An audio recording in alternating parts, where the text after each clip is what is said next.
Hello! Welcome to Squid Essays. Inking your academic pen. My name is Julie and I will be your instructor as we read through India-US Relations International Relations dissertations. The article source is embedded in the video description below. Feel free to read along.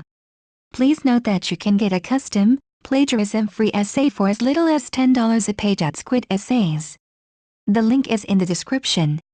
Abstract. This piece of work tries to study the relations of one superpower and another emerging power in international order.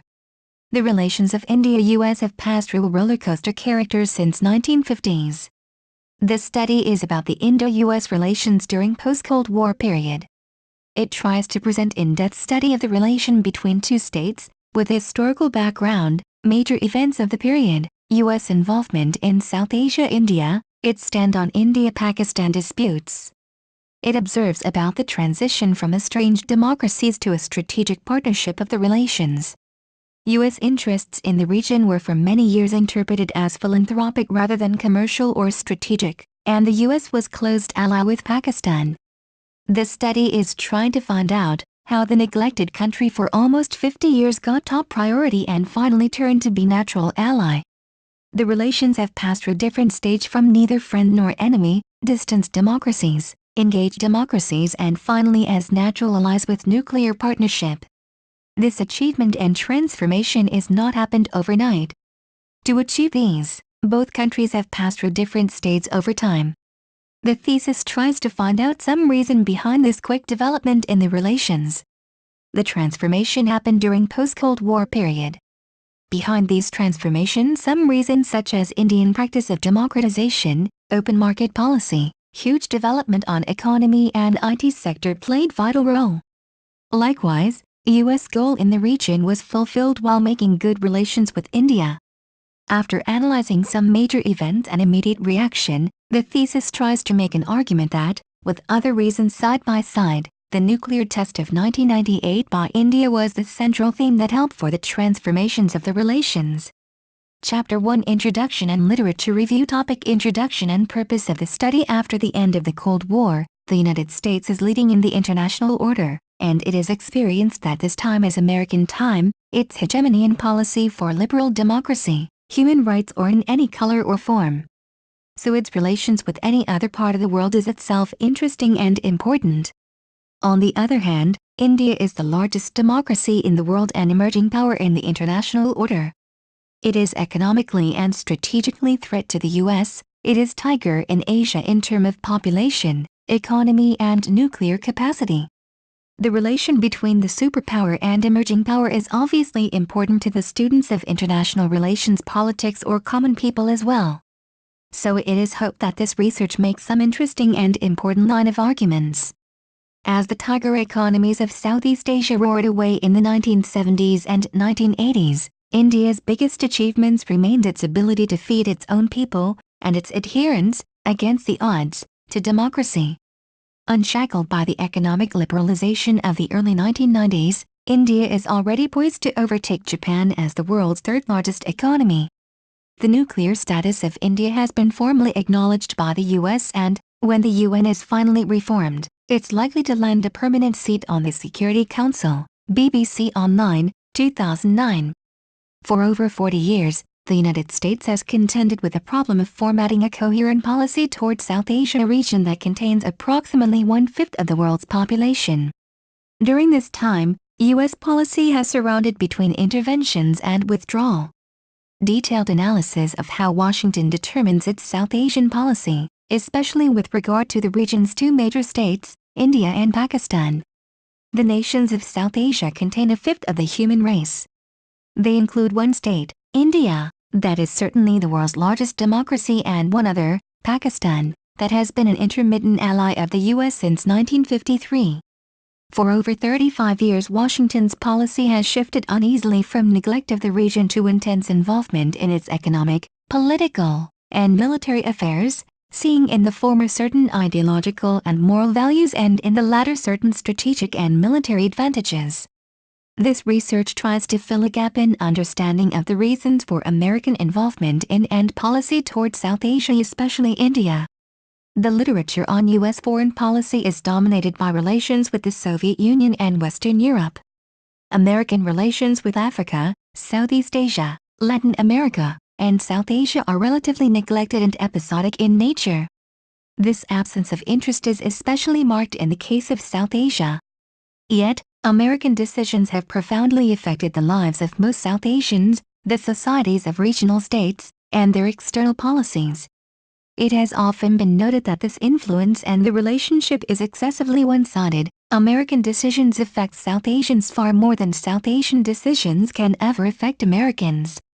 The purpose of this study is to examine the sources and patterns of American responses towards events in India over a period of time, through an examination of some case study. Giving some brief introduction and history of Indo-US security relation after Second World War, it talks in detail about the relation during post-Cold War period. After the end of the Cold War, every country around the world affected, but South Asian countries affected more than others. The U.S. has no rival in world order, but India and Pakistan, two countries from the South Asia, emerged as new nuclear power. India could not be the status neglected before.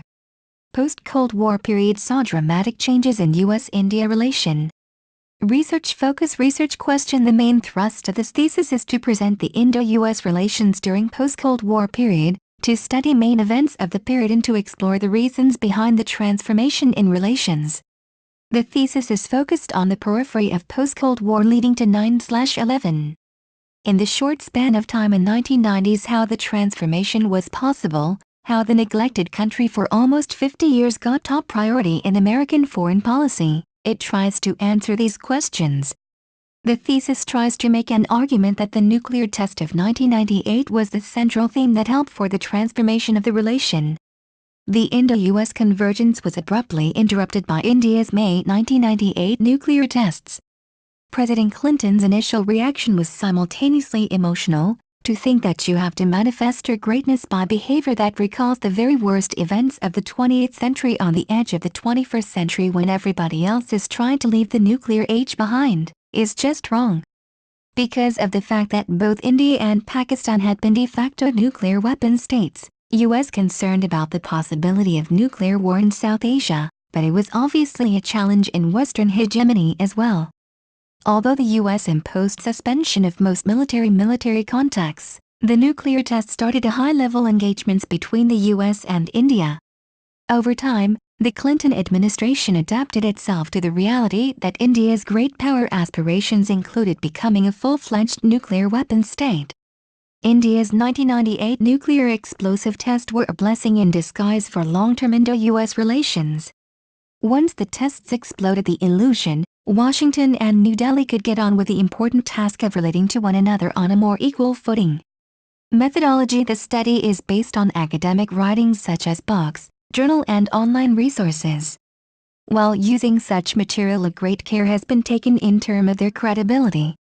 The books studied for the research are written by academics mostly of Indian background in origin. Mostly they are educated in American universities and working there in U.S. universities. Their academic background and research area is about American foreign policy, Asian studies, Asian security. Likewise, the online resources have been used with great care, such as produced by the academics and trustworthy organizations like Asia Foundations, governmental bodies and well-known research centers. Though writers are educated and being engaged in U.S. academia, care have been taken while developing arguments from their writing. Being India origin, emotional behavior might affect on their writing about American or Indian perspective. The thesis also contains 3 major events which were supposed to play a determinative role for the transformations of the relations. Likewise, it also collects immediate reaction after the test. For reactions, the samples have been collected in 3 groups. Structure of the thesis. The thesis is composed of 6 chapters. Chapter 1 is a general introduction explaining the topic and subject matter, rationale, and methodology. This chapter also includes the literature review. The second chapter traces the history of Indo-US relations. It talks about the U.S. engagement in Asia and India. It simply presents the history of the relation, explaining some major events of the period. The third chapter is about the post-Cold War scenarios. It begins with how the US started tilting to India, not Pakistan. The change in American policy to South Asia and India began at this point of time. This chapter explains three major events of the period as case study: Kashmir issue 1999, nuclear test 1998, and Clinton visit 2002. After this, in Chapter 4, to know the immediate reaction after the test, it collects some thoughts expressed in news medias and thoughts by think tanks, especially in the US. How the think tank and the governments reacted to the test and talked about the bilateral relations. After analyzing three major events and reactions of the governments, think tanks and views expressed on newspaper, Chapter 5, the main part of the thesis makes an argument that it was the nuclear test 1998, which helped to transform the relation. This chapter once again makes a revision of the relation since 1950s. Finally, the thesis contains the conclusion and bibliography. Literature review. As mentioned above, literature on American foreign policy is easily accessible and available everywhere but regarding the U.S. relations to the South Asian region. Book and journals are not available enough as compared to other regions. The literature on U.S. foreign policy is dominated by relations with the Soviet Union and Western Europe. For example, Ambrose S.E. 1993 exclusively presents the history of American foreign policy since 1938. Ambrose gives detailed survey of American foreign policy from the period America was secure in the world, neither of the great totalitarian political forces of the century, fascism or communism. The author presents the overview of the evolution of American foreign policy, focusing on major events like World War II, the Cuban Missile Crisis, Vietnam War, and the SALT treaties. It also talks about the individual presidents and their changed attitudes to the different regions. Ambrose begins with the starting years of American foreign policy and its strength over time up to Bush policy and U.S. engagements in Gulf War. Ambrose presents a chronological history of American foreign policy, but this book hardly discusses the development in South Asian region. The author is quite on U.S. engagement in South Asia, India, or U.S. involvement in Indian-Pakistani War, Kargil issue as compared to Ambrose. Spanier J. 1983, talks about the U.S. and Third World, author's term, developments. Spanier presents an account of American foreign policy from the closing days of World War II to the beginning of the second Reagan administration. The author presents interpretation of the roles of the United States on the world stage since it became a nuclear superpower. It also talks about the theoretical frameworks of American foreign policy, like the American approach to foreign policy, the state system, the American national style, the contrast between systematic and national behavior. Spanier clearly tries to explore the reason behind World War, its significance, and detailed survey of impact of nuclear weapons on the pattern of American-Soviet relations. The author explains in detail about the role of Third World during the Cold War to conflict with and in the Third World. Birch K. Gary et al. 1999, collects 12 essays by U.S.-educated academics with background study in South Asian studies. Most of the authors are with Indian background, educated and engaged in U.S. intuitions. The write-up reflects their long experiences with their work, either academic or institution, like U.S.-based South Asia Program, Institutes for Defense Studies. The author addresses the broad range of non-proliferation and foreign policy issues that affect Indo-American relations. It not only describes missile control and space cooperation, chemical and biological weapons, and the use of sanctions versus incentives. The individual authors with their expertise knowledge provide practical recommendations for how a stronger and more meaningful dialogue can be established between the policymakers of the world's two largest democracies. Authors present about the history of Indo-US relations in different perspectives, like strategic, economic, political, technical aspects, but its main focus is to talk about broad insight into India's relations with the rest of the world in the shadow of India's 1998 nuclear tests. Likewise, Ganguly and Scobell, 2006, present a series of perspectives about U.S.-Indian strategic cooperation. The authors make an effort for the current status and future instructions of the relation. They identify the strategic context for and logic behind India's emerging security cooperation with the U.S., the strategic context for and logic behind growing U.S. security cooperation with India, growing bilateral cooperation in the U.S.-led global war on terrorism. Likewise, it raises an important issue of the U.S. assessment of India's role in the anti-terror struggle, Indian assessment of the U.S. worldwide anti-terror effort, Chinese view of the growing security ties between Washington and New Delhi. Likewise, it identifies some military-to-military ties between the United States and India, one from the perspective of Washington, and the other from a New Delhi perspective. Ganguly et al. 2006, traces the origins, development and the current state of Indo-US strategic cooperation. The authors access the strategic cooperation of the world's two largest democracies. They entirely talk about the strategic relation of the two countries.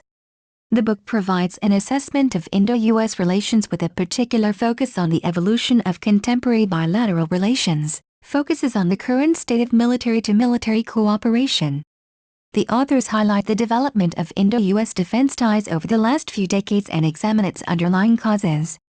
Likewise, they address these key areas of future strategic cooperation including high-technology trade, participation in multilateral peacekeeping operations. Ganguly, 1990, identifies the key issues of how Washington determines its South Asian policy, especially with regard to the region's two major states, India and Pakistan. Using case studies, the author bases his study on U.S. policy in four major South Asian crises: the 1962 India-China War, the India-Pakistan conflicts of 1965 and 1971, and the massive draft of 1966 to 1967. Ganguly's research not only talks about the American foreign policy during different presidents in office and major events, but also it talks about the theoretical aspect of American foreign policy. It describes analytical perspective of U.S. foreign policy, South Asia and U.S. foreign policy, history of Indo-US relations and Indo-China War, 1965 War, the 1965-67 crisis, the 1971 Indo-Pakistani War. The author provides the detailed explanation of the major events of the history between two states, and mostly incidents are based on American perspective. As mentioned earlier, since the region itself did not get priority, so the discussion about the region in world affairs was limited. Only after late 1990s and especially after the nuclear test, the literature on American policy to Asia and India seems growing. One of such discussion is J. Singh, 1998. It provides both historical and contemporary analytical insights on a variety of subjects that impose upon a nuclear India. Singh checks out the nuclear reality as it exists today, at the national and international level. He begins with why nuclear weapons are required and what are they all about. It further examines the rationale for the possession of nuclear weapons, detailed history of the Indian nuclear policy formulation between 1964 to 1998, present history to trace the origin of nuclear weapons. It also demonstrates about the path of proliferation and non-proliferation over the last 5 decades. The author also looks at the increasing proliferation concerns in the Indian neighborhood, lists out the major proliferation challenges that have emerged after the Cold War. Likewise, it further focuses specially on ballistic missiles and their implications for international security.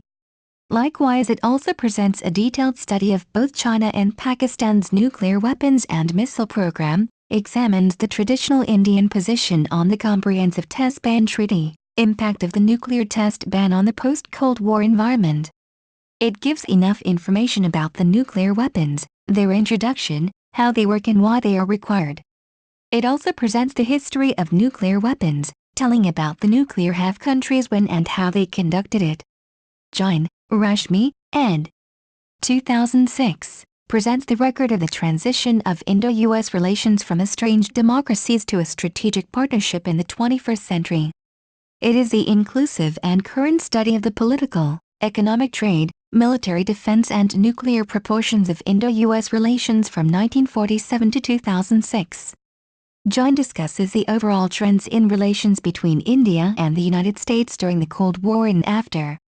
It deals with the implications of the American alliance with Pakistan, the extension of limited arms assistance to India following the India-China War of 1962 in support to the Tashkent and Simla agreements, Nixon's tilt towards Pakistan during the Indo-Pak War of 1971, India's nuclear test of 1947. This study contains a selection of 692 basic documents from official sources, including congressional hearings, and provides the full texts or extracts from various agreements, joint communiques and statements and interviews by government dignitaries. It is a collection of official documents related between the relations of two countries for about 50 years. It works as primary source for the researcher. Beside these books, journal and other reports have been used while conducting the research.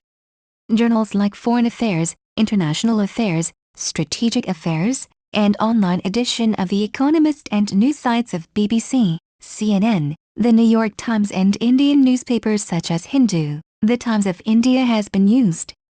Likewise, U.S. Congress report, governmental publications and the reports published by the Ministry of Indian External Affairs have been used. Chapter 2 Historical Background South Asia and U.S. Foreign Policy U.S. meets India. This chapter briefs about the American foreign policy and U.S. involvement in South Asia India. It is an account of U.S.-Indo relations after 1950s to late 1980s. It is not chronological history of the relation, but it includes major events and trends of the time. South Asia comprises a subsystem of powers with two major nations, India and Pakistan, that are actually within South Asia, and there are others, China, the US and the USSR, that are extra-regional players in the region. South Asia also contains other states with minimal military and economical power: Nepal, Bhutan, Sri Lanka, Bangladesh, and Afghanistan. By virtue of their global status, the US and the USSR have been involved in South Asia until 1990s. South Asian countries are often introduced by political instability, a relative diffusion of powers and slow economic development. These characteristics and weakness prompted the two superpowers to fill the apparent power vacuum and to change it in order to strengthen their respective global and regional policies. Ganguly, 1999. South Asia has usually been regarded as only marginally important to the United States. In the major American security decisions regarding the stability of the international system, maintenance of nuclear balance or the problem of war and peace, South Asia was not considered a determining factor. Some reasons can be traced behind less priority of U.S. to South Asia. First, it was not vital strategically.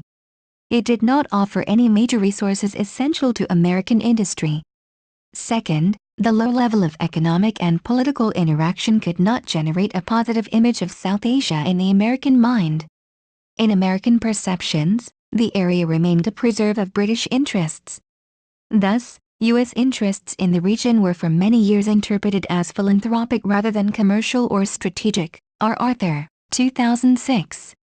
The central dilemma of U.S. policy in South Asia since 1947 has been to deal with the competing claims of the two principal states of this region, India and Pakistan. In a sense, the constant dilemma of America's South Asia policy is a result of the regional contest between these two states. Of these two subcontinental states, if India was often one important factor in U.S. perception of the global strategic equation, Pakistan was an insignificant factor unless military aligned with the U.S. The initial U.S. involvement in South Asia was barely influenced by the regional developments. What did shape the U.S. role was the shrinking British Empire and the rapid decline of the KMT regime in China. Succeeding U.S. military links to South Asia, especially Pakistan, a subsidiary of its concern in relation to the Soviet Union, accidentally emphasized the level of hostility between India and Pakistan. U.S. involvement not only annoyed India but also brought the Soviet Union and later China into the subcontinent and made the region an arena of Cold War politics. Ganguly, 1990. In many ways, U.S. involvement in India started during World War II. Before this, both officials and unofficial contacts with India were minimal. While the U.S. maintained a few consular officers in India to look after commercial interests, it relied largely on British Foreign Office communications for information on the Indian political situation. The U.S. really became involved in South Asia after its entry into World War II. British India served at that time as a springboard for allied military operations against the Japanese in China and Southeast Asia. India's relations with the United States have been described variously as estranged democracies and distant powers by Americans. Indians have tended to describe it as distant democracies, engaged democracies, and finally as natural allies. Another common refrain often articulated from India describes the United States as the oldest and most powerful democracy and itself as the largest. The expectation from both sides appears to have been that democracy will somehow transcend national interests and security imperatives and shape the relationship. B. Dipankar, 2006. Relations between India and the U.S. have varied widely over the last 65 years and adopted a roller coaster character with many ups and downs and high and lows. In recent years, India-U.S. relations has transformed into what both sides claim to be a strategic partnership. Even as both countries move towards that desirable goal, it is useful to recall that divergences in perceptions and policies have varied widely over the years. At the end of the Second World War, the United States emerged as the undisputed leader of the free world. Its lead in almost every area of consequence remains unchallenged for decades. All its possible peers were largely destroyed by the war and indeed needed Washington's help to revive themselves.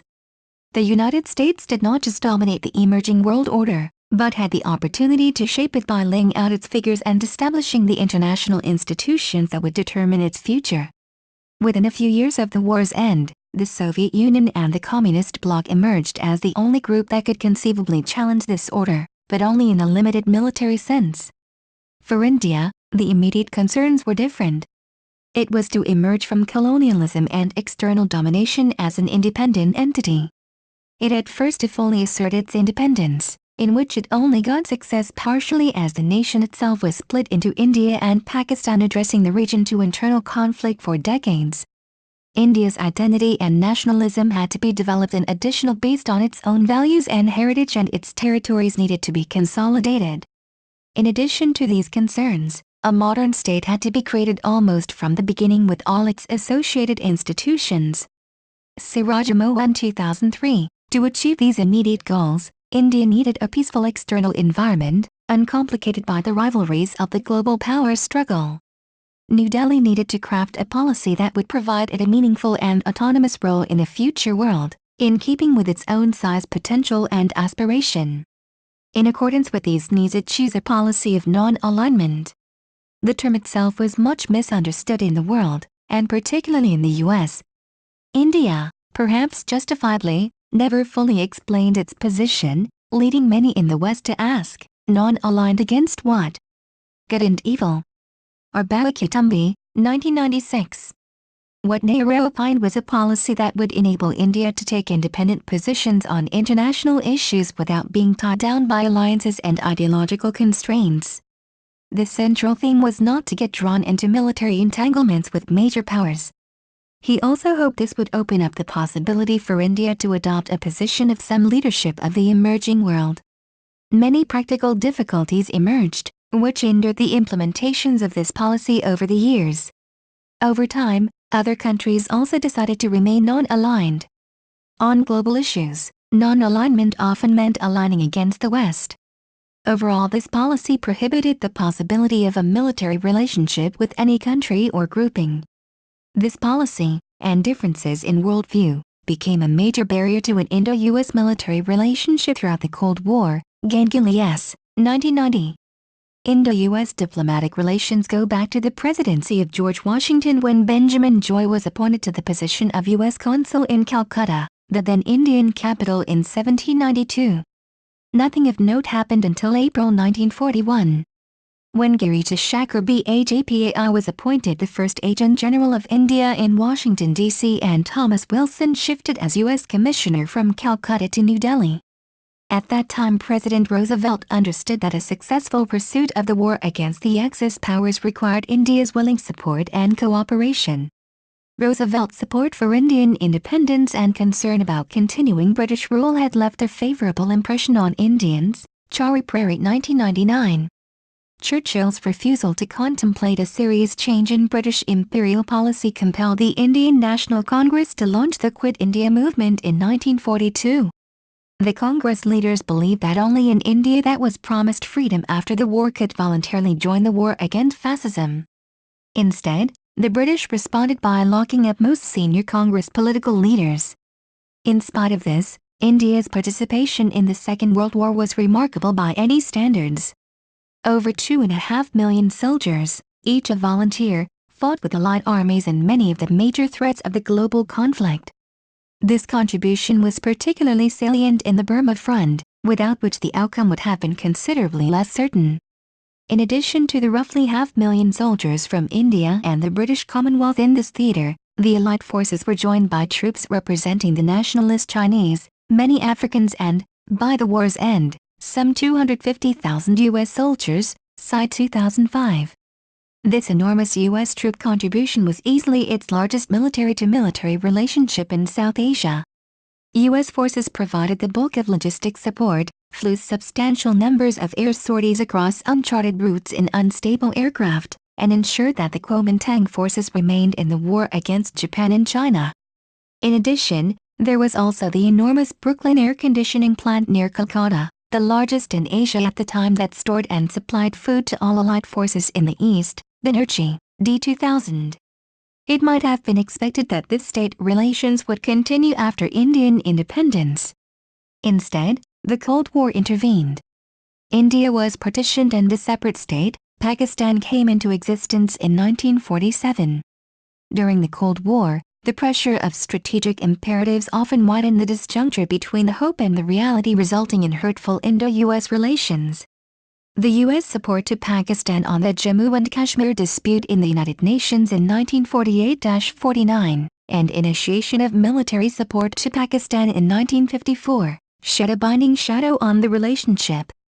The United States wanted to join as many states as possible in its war against communism, often in a formal strategic relationship. India viewed the logic of American alliances as directly breaking its own interests. India was convinced that American military support had encouraged Pakistan to wage war against it in 1965. This happened again during Indo-Pak War in 1971, when the U.S. gave warnings to India and sent the USS Enterprise of its 7th Fleet into the Bay of Bengal. The United States perceived India's policy of non-alignment as self-righteous and considered its neutrality far from neutral, citing examples of its silence over the Soviet invasion of Hungary and Czechoslovakia in 1968, Desgupta 2002. In mid-1961, India agreed to buy the MiG-21 aircraft from the Soviet Union. This was offered on such magnificent terms that neither Great Britain, nor France nor the US could come up with a comparable offer even if they wanted to match it. Thus, began a long and enduring Indo-Soviet arms relationship, Ganguly S. 1990. The very strong Indian reaction to the evolving Pakistan-US military alliance was perhaps not anticipated in Washington. In any case, by now India's image in the US had plunged, and New Delhi's concerns were not a factor in US decision-making. Indo-US relations remained frozen in a state of suspended hostility until 1962. The Chinese aggression on India in October 1962 led to a remarkable turnaround in Indo-US relations. The attack from Chinese side surprised and shocked the Indian leaders. A total of 2 Indian infantry divisions, or less than 10% of the Indian combat force, faced a thoroughly prepared PLA. The Indian forces were totally unprepared, badly deployed, under-equipped, and even without proper clothes. The defeat was total in terms of India's political standing and its foreign policy. What is notable with the dramatic shift in Indian policy and the liberal military and political support that India received from the US and the West? None of India's non-aligned partners provided help, and few showed any sympathy. Moscow actually temporarily halted the MiG program, siding instead with its socialist friend. In contrast, the US came through with substantial help.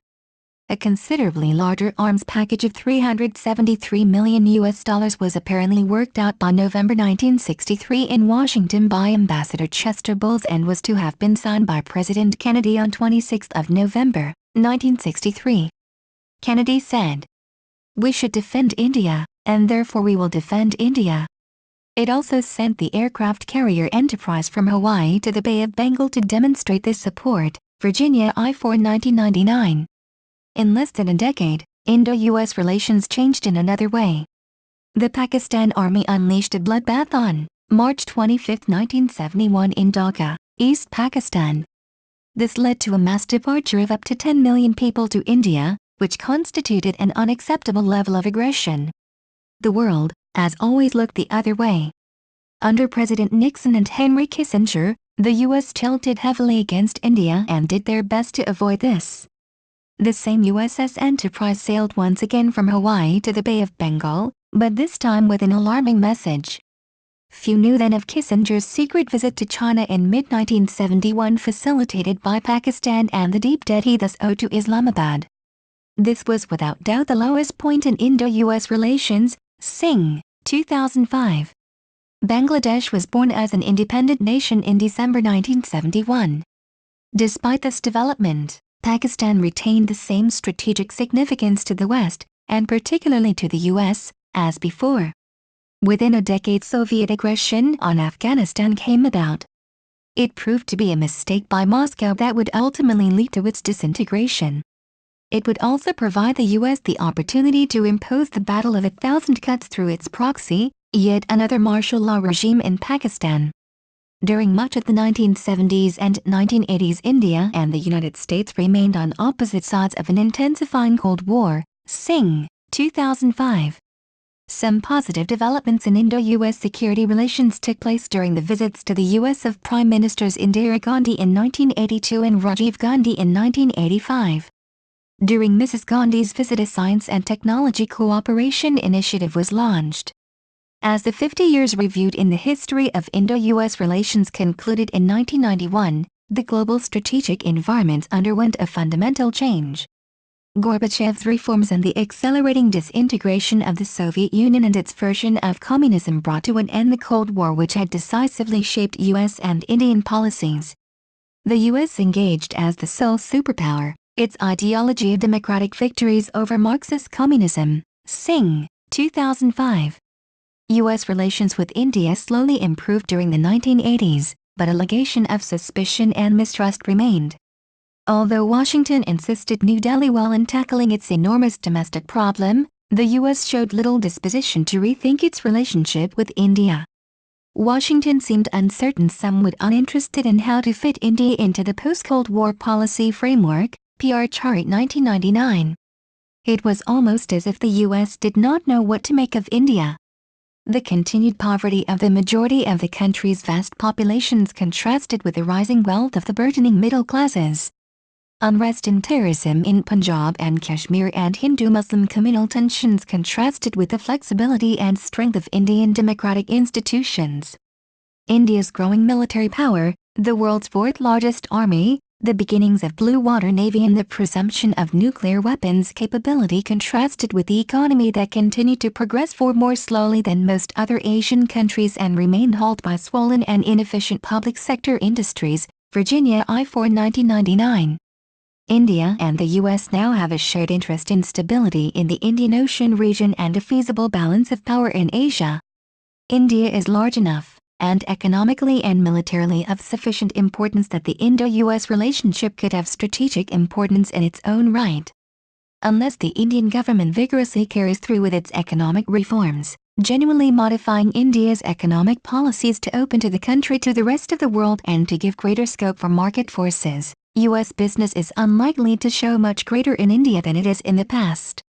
New Delhi also needs to understand that investment and other commercial decisions are in the hands of U.S. private sector, with the government role at best a moderate one. Related to this is the future of non-alignment after the Cold War move, a slogan then a guide to policy. The prospects of improved relations would dim should New Delhi redefine non-alignment in North-South terms, positioning itself as a leader of the Third World in a strident struggle against the U.S. and the industrialized West. Virginia I-4 1999.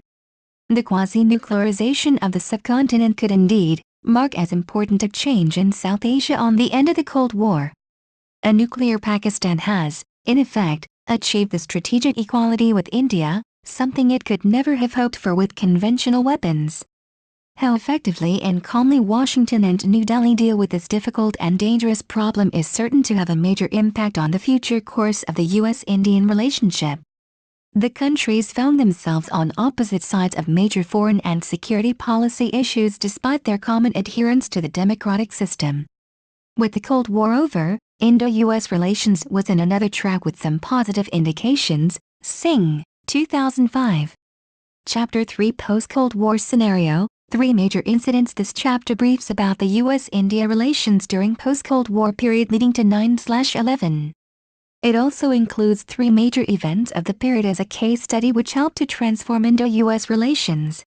After analyzing these events, the write-up will try to find the turning points which helped to transform the Indo-U.S. relations over this period. During the early phase of the post-Cold War time, South Asia and India became a low precedence to U.S. policy as before. But in regional level, during Cold War saw an allied U.S. and Pakistan play the close relations between India and the Soviet Union on the South Asian region. Having set American low priority to South Asian states, three events of the time drew American attention immensely to the subcontinent in the late 1990s. Within few span of time, the security developments and activities not only drew attention of the world, but India established new sharing in international order. First and most important in these events was nuclear test of India and Pakistan. India conducted nuclear tests in May 1998. Then, the two newly nuclear countries engaged in conflict in Kargil in 1999. This resulted in a new friendship between US and India. Third was President Clinton's visit to South Asia in 2000. The visit changed a new policy following a close relation between India and America. The Bush administration also continued to change the Indo-US relationship, though American policy in South Asia was affected and faced some difficulty by the event of 9/11, Chari Prairie 1999. This chapter traces the major changes in U.S. policy to India during late 1900s with the help of three major incidents mentioned above. New U.S. policy turns towards India. After the end of Cold War, the Soviet Union was no longer the crucial aspect in the American policy to South Asia. But U.S. began to view the region from a regional perspective and started to deal with India and Pakistan in a different manner. At the same moment, after the collapse of the Soviet Union, American interests and threats came from within the region rather than outside. Late 1990s is the crucial time for U.S.-India relations.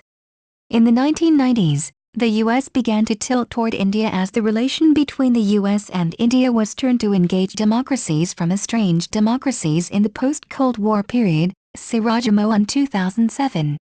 During this period, the U.S. developed a comprehensive relationship alongside political relationship with India, but overall aspect of the relations such as economic and military associations. Likewise, another noteworthy development was the U.S. new policy on the Kashmir crisis, adopting line of control urging India and Pakistan for dialogue to settle the issue instead of using the force. Kashmir issue was the first example where the clear sign of tilting to India not Pakistan was seen clearly. It was another sign that by this time the Washington administration accepted India's leading place in South Asia. With this realization, the U.S. gave important role to New Delhi in terms of its international relationships. U.S. started improving economic relations with India. As a result, the U.S. provided the largest amount for development and food aid in South Asia. By the time of 2000, India received aid of $170 million. The amount was 45 times larger than Pakistan. Whereas, during Cold War period, being a U.S. ally, Pakistan was the largest recipient of U.S. aid. For instance, during 1980s Pakistan was getting $600 million yearly. During post-Cold War period, especially in 1990s, the amount was gone to India not to Pakistan, Cox D. 1992. These figures also indicate the changing U.S. policy or overall tilting to India, the new American approach to India and distance relations with Pakistan during this period in terms of political and economic pattern, were driven by several reasons. First, India became an important commercial partner with huge economic growth and notable development in information technology industry. Second, after the collapse of the Soviet Union, the major obstruction of a U.S.-Indian relationship was no more in existence, and the vital role of Pakistan in containing the Soviets move out, A9AYTZ35A9 2006. Third, the increasing strategic importance of the Indian Ocean, which connected Washington's European Atlantic strategy with its Asia-Pacific strategy, made U.S. to be close with India. This too was incoherent in the Cold War and in the early years after the end of the Cold War, but as the U.S. began to mull over the need for a new European Asian strategy to deal with possible insecurity from Russia and China, For this reason, the U.S. believed that India could play a significant role in this new approach. Fourth, the Indian community in the U.S. played an important role in American politics. These immigrants are one of the wealthier immigrant groups among immigrants in the country. Fifth, American perception to India and Pakistan were changing during this time. India was seen as a rising power with economic booming and an active democracy. On the other side, Pakistan was regarded as a nearly failed state with economic problems and a history of martial rule. Sixth, the U.S. started treating India as counterbalance with rising China. U.S. thinks China a threat for its hegemonic goals in Asia. Relation between China and India has reached complicated because of border disputes and historical resentment. These powers are competitors in economic, political and strategic perspectives. Three transition states, Russia, China and India, were the three options for U.S. to handle with care. And to be friendly with U.S. to counter China was the best option. The U.S. thought this option good to break possible China-India and Russia's new alliance. Sirajamo 2000, Three Major Events. This part explains about the three major events of the post-Cold War period which have determinant role to transform Indo-U.S. relations over time. These events are: the nuclear test 1,998 feet, Kargil crisis 1,999 feet and Clinton visit 2,000 feet. After analysis of these three events, the write-up makes some argument how these events made new way for the changed relations. After the end of the Cold War, the U.S. has focused its strategy on two aspects: dangers of the proliferation of weapons of mass destruction, WMD, and interregional conflicts especially in third world countries. Because of the recent development and confrontation in the region gave space for the U.S. to be concerned about weapons of mass destruction. Following such developments and concern over rising China on the other hand, non-proliferation and regional stability were the top priorities of American security strategy during post-Cold War period. South Asia has long been one of the regions in which both priorities meet, and these concerns turned into a shocking reality when India and Pakistan completed nuclear tests in 1998. Another incident related to such security concern was Kargil conflict between these two newest nuclear states in 1999. These events seriously changed Washington's views of India and President Clinton visited the subcontinent, Dixit in 1999. Event 1, Indian nuclear tests 1998, Shakti 98. India shows the presence on May 11, 1998. India declared that it had conducted 3 nuclear explosive devices, and followed by 2 more after 2 days. Today, at 15:45 hours, 10:15 GMT, India conducted 3 underground nuclear tests in the Pokhran range. These tests conducted today were with a fission device, a low-yield device, and a thermonuclear device. The measured yields are in line with expected values. Whatever we have done is for our defense, for the protection of the country and not to create a threat to anyone. The tests that commenced on May 11 have been concluded today, May 13, and now the world is reacting to them. We believe in a world devoid of nuclear weapons.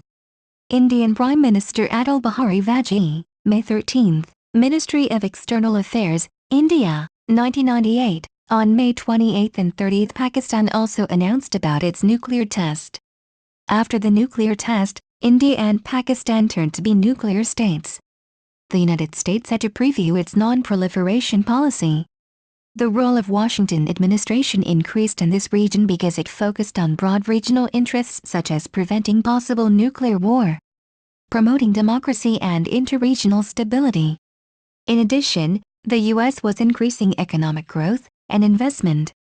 It also started developing political and military assistance to face regional and global challenges such as terrorism, drugs and environmental degradation. 4. 1999, after the nuclear test, the Clinton administration imposed sanctions on India and Pakistan.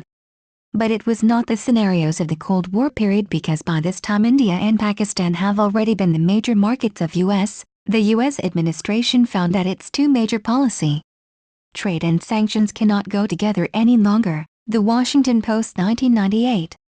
Another positive implication for India after the test was, the U.S. recognized India's defense capabilities and observed India as a leading state in South Asia. It was followed by the strategic discussion between US and India. U.S. Deputy Secretary of State Strobe Talbot and Indian External Affairs Minister Jaswant Singh engaged in dialogue for 12 times about the strategic interests followed by the test. It can be seen as an example of such importance given by the U.S. The dialogue not only worked as an icebreaker for the countries after the nuclear test and U.S. sanctions, but also it provided a ground to settle the issues raised after India's test, India's nuclear security interests and the U.S.-led Global Non-Proliferation Direction, Matthew Evangelista et al. 2002. Event 2-2 Cargill Crisis 1999.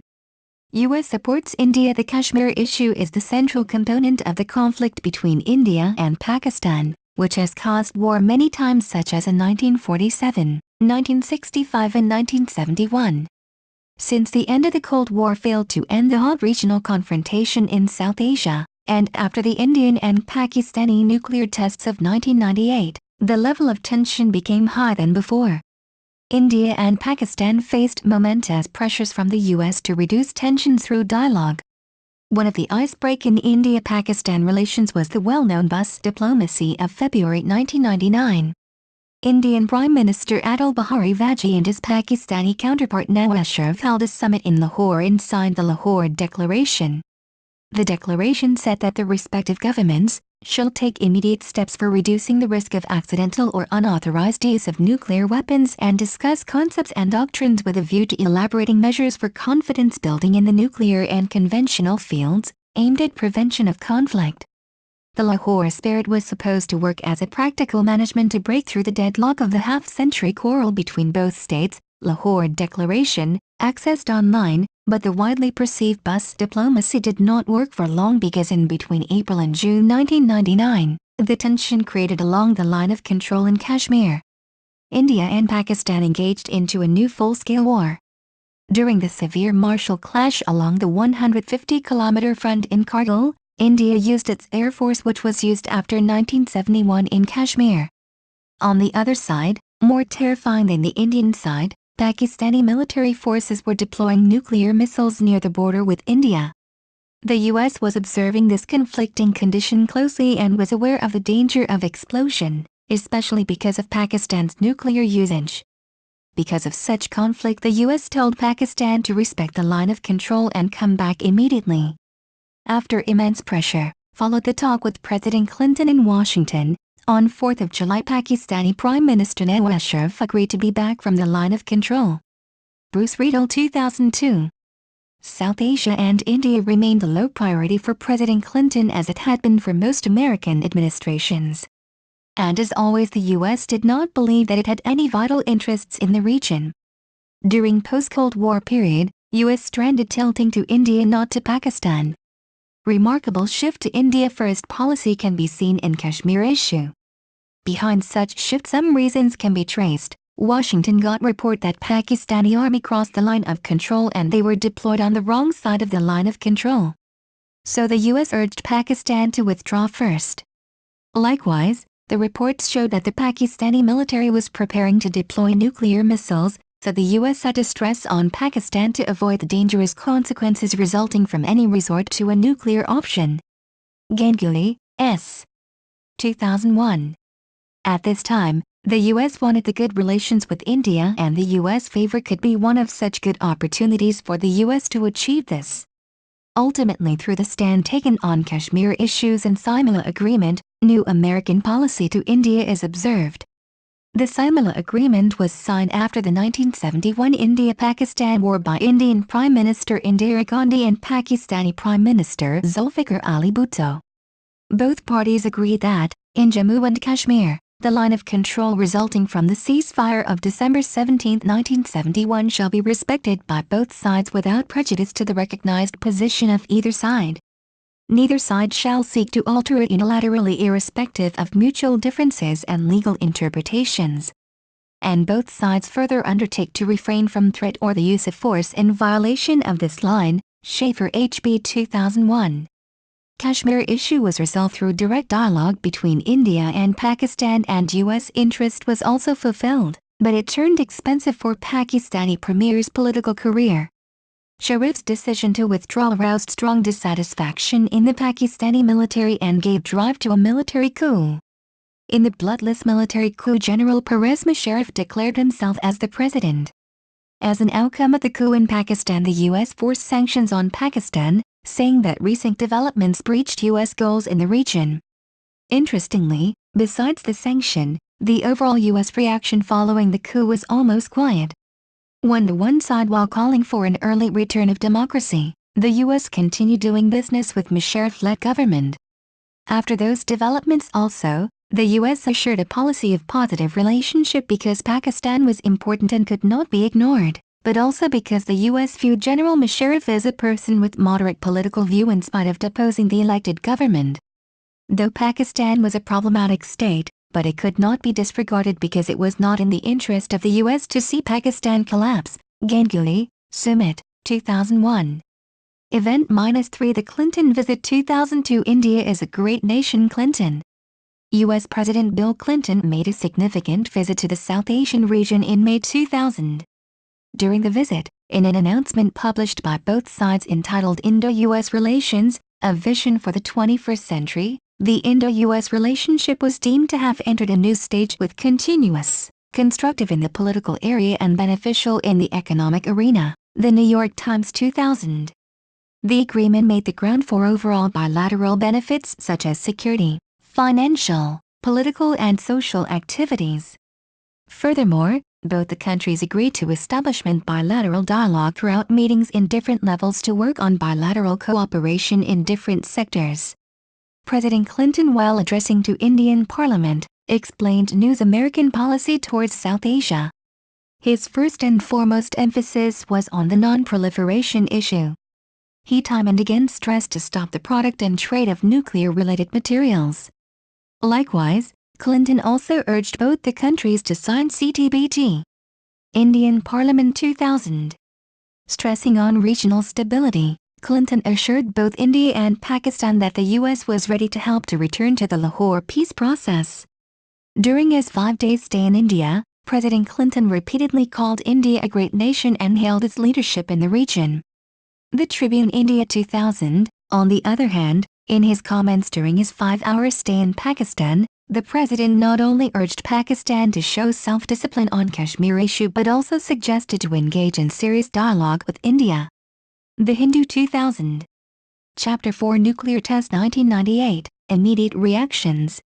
What others say. This chapter collects some immediate reactions after the nuclear test by India. While collecting reactions, the researcher has found that 3 types of reaction after the Pokhran test. First, it was immediately refused by the US, UK and the United Nations as well, and they announced the sanctions against India. The competitors' countries such as Pakistan and China also condemned the test. Secondly, some countries thought it was the negligence of the Western powers to non-Western powers and one-sided non-proliferation treaty. And third category was supporting India's action, but telling all countries that nuclearization of the world should be stopped. Some think tanks also expressed their views on similar 3 lines categorized above. Those nations who have atom bombs are feared even by their friends. Mahatma Gandhi, Singh, 1998, all animals are equal, but some animals are more equal than others. George Orwell in Animal Farm. India's nuclear test was seen as a result of one-sided ban treaty and discriminatory behavior of the nuclear have countries to have not countries. As Mahatma Gandhi, preacher of non-violence, said, countries could not feel secure with nuclear have countries, though time and again they urged for the test ban treaties to other countries. In short, the gap between WE and others resulted in confrontation in international order. For example, John Mearsheimer, professor of political science at the University of Chicago, said if it makes common sense to do away with nuclear weapons, why is it that the United States developed nuclear weapons in the first place? And secondly, why is it that the United States is unwilling to get rid of its nuclear weapons? The fact of the matter is we like nuclear weapons very much. The US has no intention of getting rid of nuclear. We should find this hardly surprising. And as Orwell, the British novelist, said in his famous novel Animal Farm, some are more equal than others. Nuclear power and Western, especially American rhetoric became the same.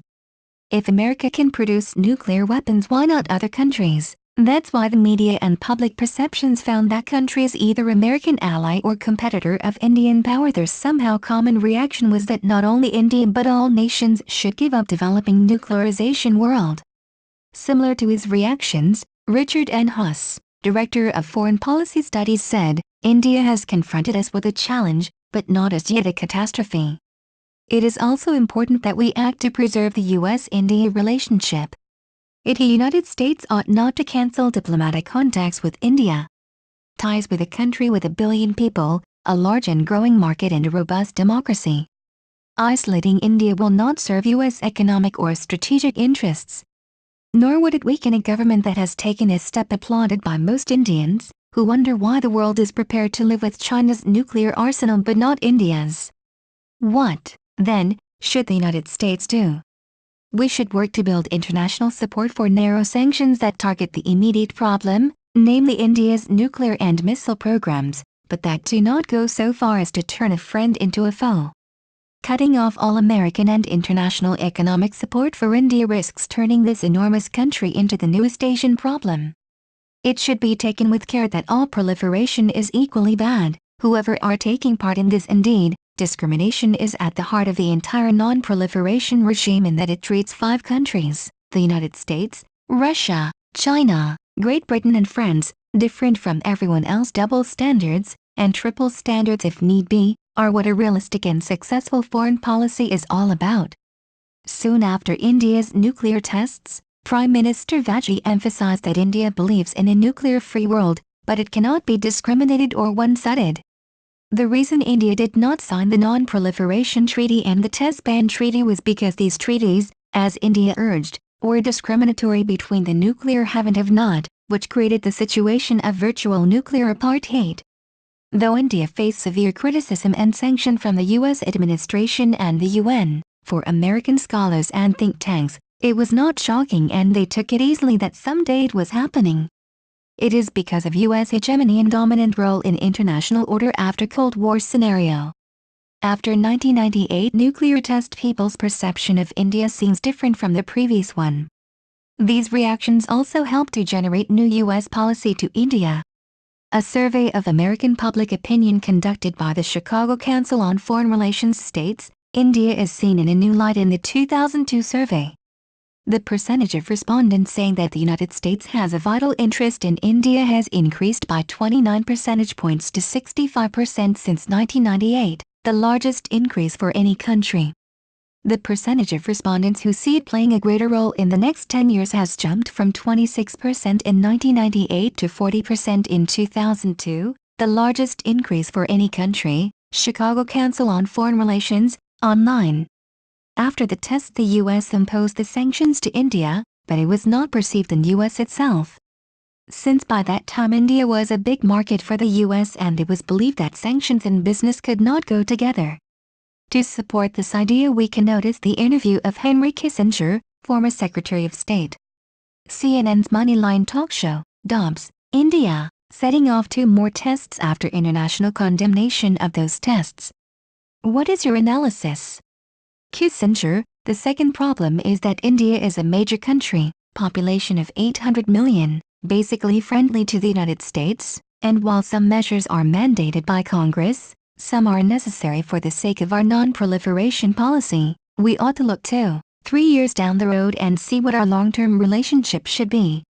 Dobbs, that long-term relationship will be without question encumbered by the sanctions that the United States is imposing and other countries are joining in. Do you think those sanctions are in point of fact irrespective of the fact that they are required by law? Do you think they are fundamentally a mistake? Kissinger, I think major sanctions are probably a mistake. Indian Embassy, 2009. India also protested about the sanction. Like editorial in the national newspaper Times of India expressed sanctioning hypocrisy. The divisions among the G8 on the sanctions to be imposed on India following the nuclear tests at Pokhran were roughly on predictable lines. The more mature European nations, Britain, France and Russia had learned from their past experiences on sanctions and concluded that they do not work.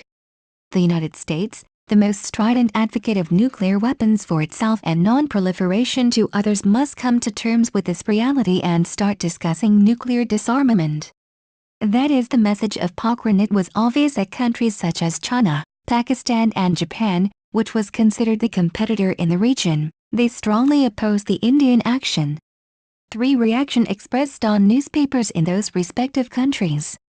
China Daily May 16. A nationwide survey revealed that most Chinese believe India's recent nuclear tests are in defiance of international efforts to prevent the proliferation of nuclear weapons. They are concerned and extremely critical of India. More than 91% were shocked by India's advertising its military power through the nuclear tests, and 80% worry about the consequences to China's national security. Japan Nihon May 19. We strongly urge Pakistan not to conduct nuclear tests. Self-restraint is the only way to win a respectable position in the international community. At the Birmingham summit, the G8 member countries could not agree on retaliatory measures against India. The discord at the G8 summit reportedly firmed up Pakistan's determination to conduct nuclear tests. We cannot allow Pakistan to justify its nuclear experiments any more than we can condone India's nuclear tests. The collapse of the CTBT or Non-Proliferation Treaty (NPT) system is not acceptable. In India itself, it was perceived in the positive ways, like few samples from Indian newspapers.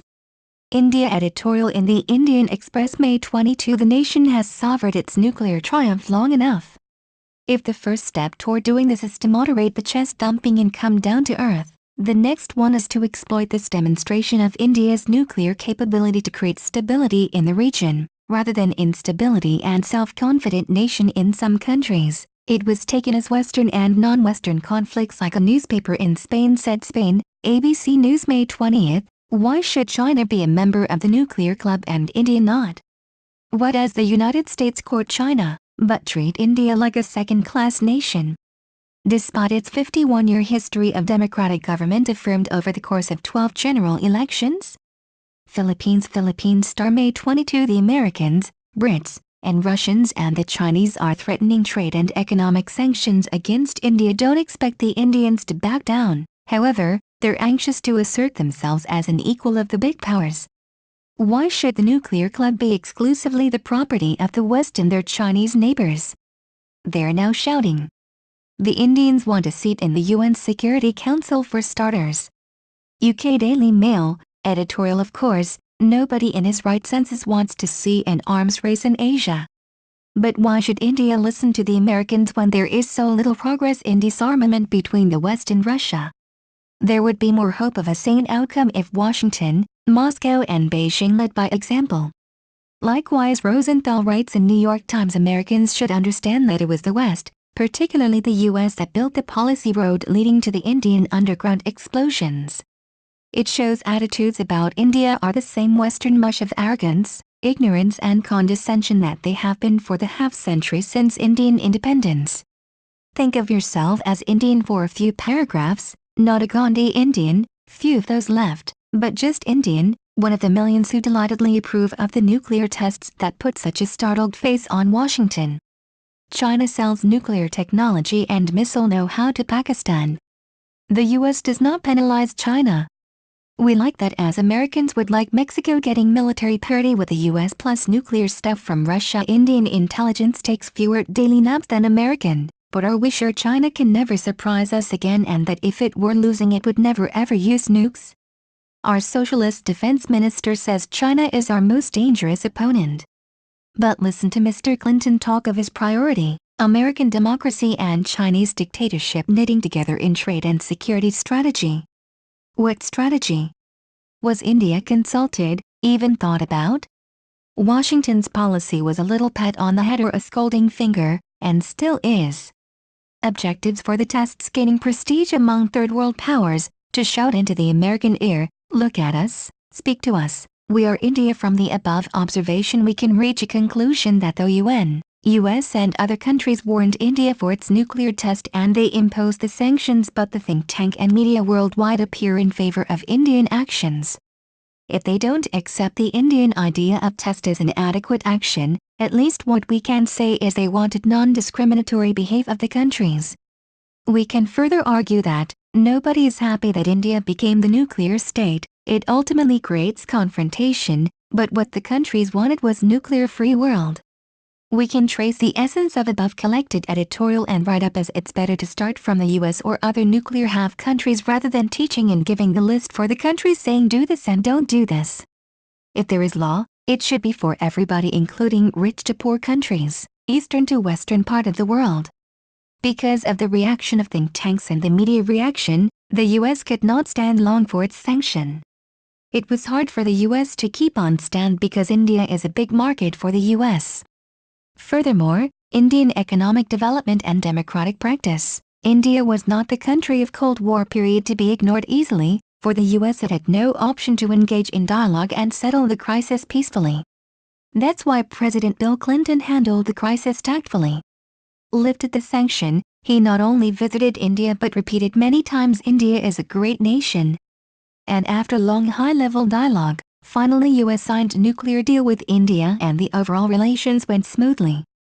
REFERENCS http www.indianembassy.org/ pic/smedia.htm http://www.fast.org/ news/India/1998/05/ www.hma22.html http://www.cnn.com/ world/AussieIPC/9805/ 12/ clinton.india/ index.html http://www.wisconsinproject.org/ countries/ India/ India-nuclear-miles.html Chapter V Shakti 1998 Transformation of the relations on the base of post-Cold War US-India relations with the help of three major incidents of the period. This part of the write-up tries to draw a conclusion of the relation during post-Cold War period.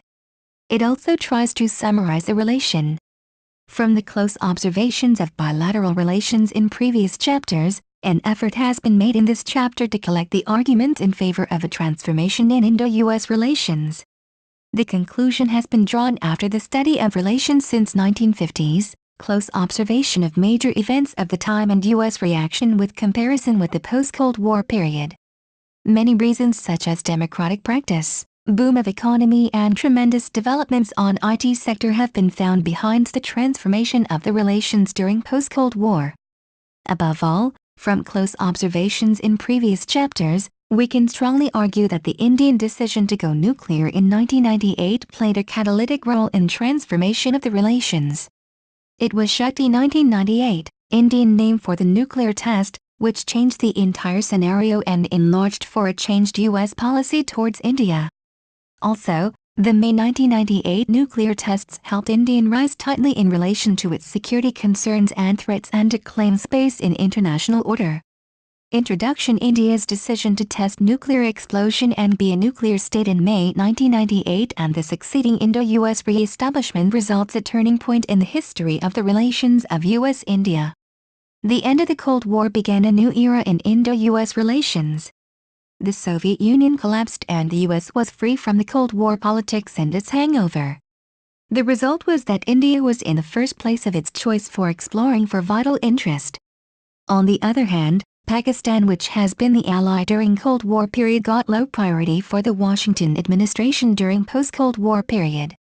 Likewise, after the event of 9/11 and following the visit of then Indian Premier's US visit in 1994, the relation turned another way. There are many factors behind the improvements of the pattern of Indo-US engagements, such as Indian huge economic reforms and liberalism program, the rising populations and massive market latent. There is no doubt that these factors played vital role to make a ground for the rapprochement, but the most significant characteristic in this circumstance was the apparent achievement of nuclear weapons capability in 1998, PR Chart 1999. Though overall bilateral ties between the two countries were improving gradually by the end of the Cold War, but there was not noteworthy change in it compared to the issues of nuclear non-proliferation. Whereas the opening up of India's economy in the early 1990s was the first step to enter India in international competition, which was viewed positively by the Americans. India was a good marketplace for the US, But U.S. announcements for enhanced bilateral engagement and sustained interaction could not go together with its established deviation in relation to issues of disarmament and non-proliferation. While there was a preference in the Clinton administration to look for a new opening to India, its projection got strictly delayed by the legacy the two countries approved on the issue of nuclear non-proliferation.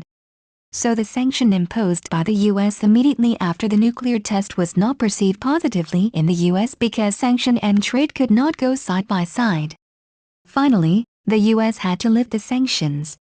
The National Security Advisor of Indian government, Brajesh Mishra, said, the 1998 nuclear test had brought India to the center stage of world politics with major countries being forced to acknowledge its presence, The Hindu 2003. A careful analysis of post-1998 Indo-US relations suggests that it was Shakti 98, which created a national shaking process in the US about its previous South Asian policy and its long-term ignore of India. After the changing situations in subcontinent, politicians, strategic thinkers and think tanks experienced that it was the time for the US for a new policy to South Asia and India, especially after the Shakti 98. Mishra B. 2004. Therefore, the U.S. position, which had remained unmoved so far on many different issues, such as nuclear non-proliferation, technology transfer, and India-Pakistan relations, emerged to be entirely changing in the post-Pokhran II period. After this, the security concerns, capabilities and efforts of India were acknowledged in public nationally and internationally. Likewise, another example of the U.S. importance toward India after this test is the Jaswant Singh Talbot talks during the Vajpayee Clinton administration. In addition, the Sybil Juster talks during the Vajpayee Bush governments were another part of a deal with the Indo-US deviation over non-proliferation and technology. This time negotiations became the foundation on which was based the strength of transformed Indo-US relations, Hajri TD 2006. Other remarkable progress in this regard were announcement of the next steps in strategic partnership, NSSP, by President George W. Bush on 12 January 2004, and the Bangalore Space Conference in June 2004, strengthened the argument that the decades-old estrangement appears to have given way to a new partnership. The base for all these partnership was the Shakti 98, otherwise it was not possible to India to be recognized by the U.S. President Bush's statement, White House press briefings, January 12, 2004, online accessed. The conference was attended by top U.S. space industries such as Boeing, Panamsat, Intelsat, Raytheon, Honeywell, L'Oreal and Space Imaging. The vast representatives show the U.S. interest in bilateral collaboration in space industry, which was perceived as a major achievement in Indian side as well. The completion of first part of the NSSP and the foundation of second part were the significant signpost in Indo-US strategic cooperation. We can strongly argue that had India not achieved nuclear power itself, the Indo-US engagement predominantly in the field of technology would not have flourished in this way. Respectively, if India had not stated itself a de facto nuclear state, it would not hold President Bush's nuclear missile defense plan in June 2001 when at that time most American supporters were critical about the proposal.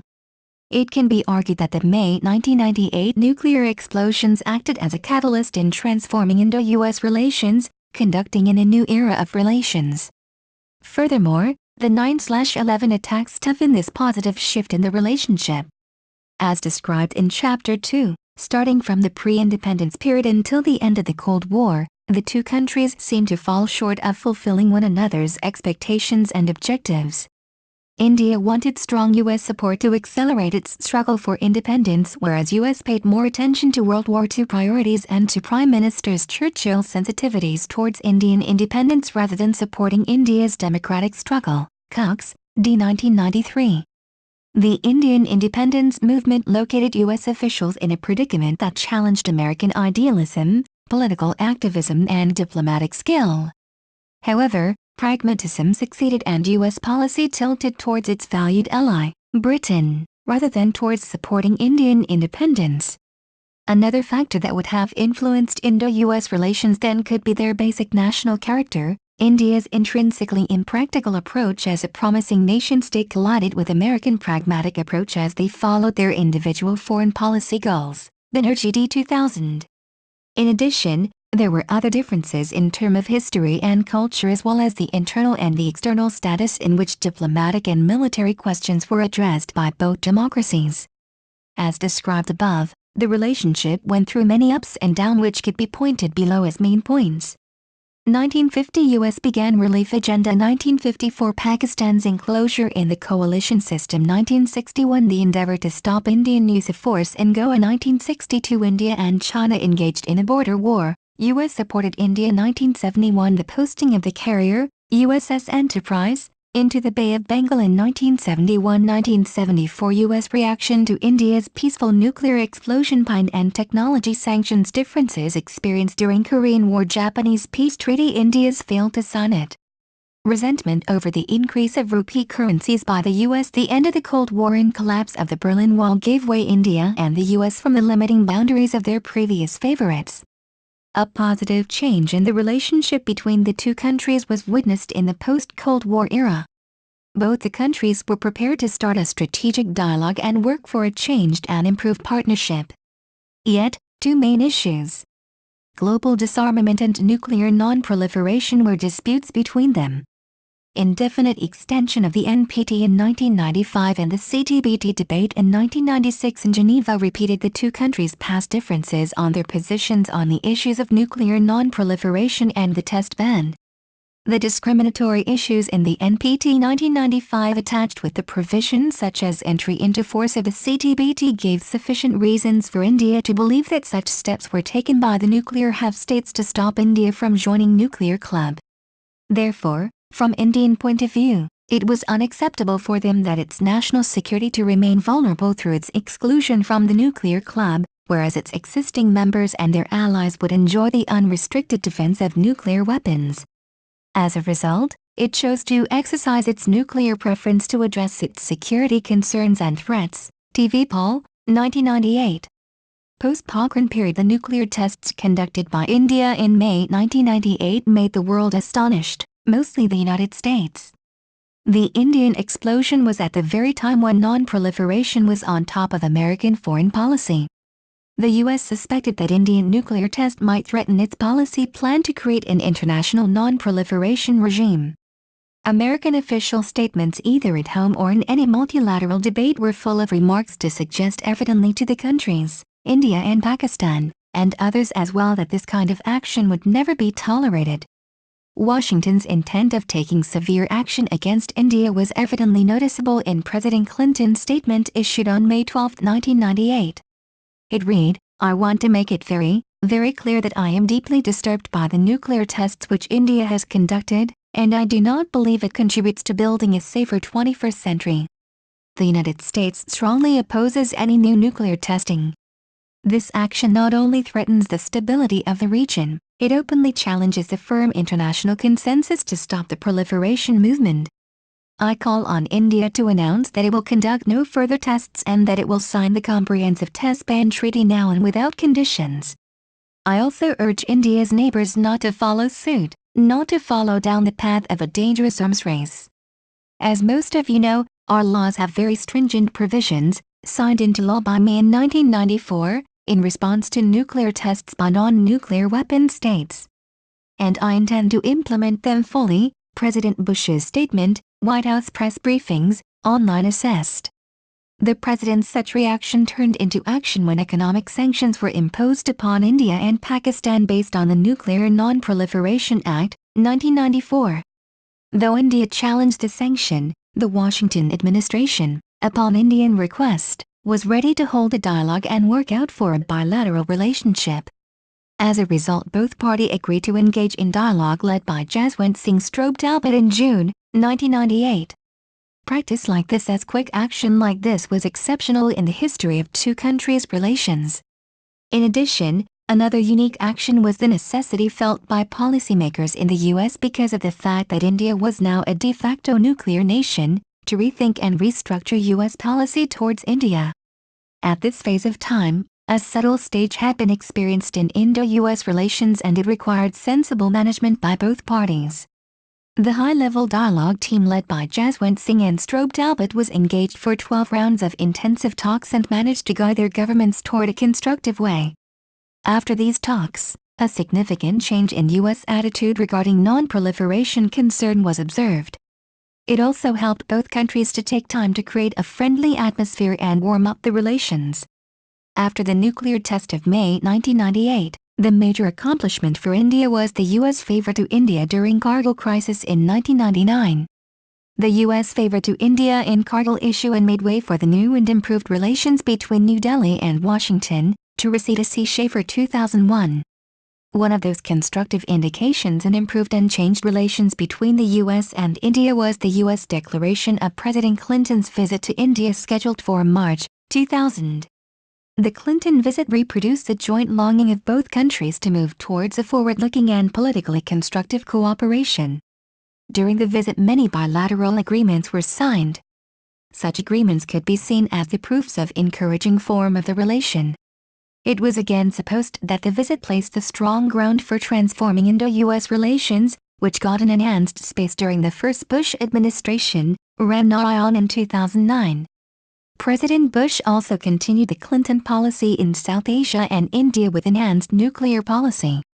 The Bush administration's stand was on differing the CTBT, the FMCT, and the actions it followed to defend itself from WMD pressure by retreating from the 1972 ABM Treaty for developing an effective NMD system shaped a favorable impression in which India did not feel forced to fulfill the U.S. non-proliferation objectives pronounced by the preceding administration.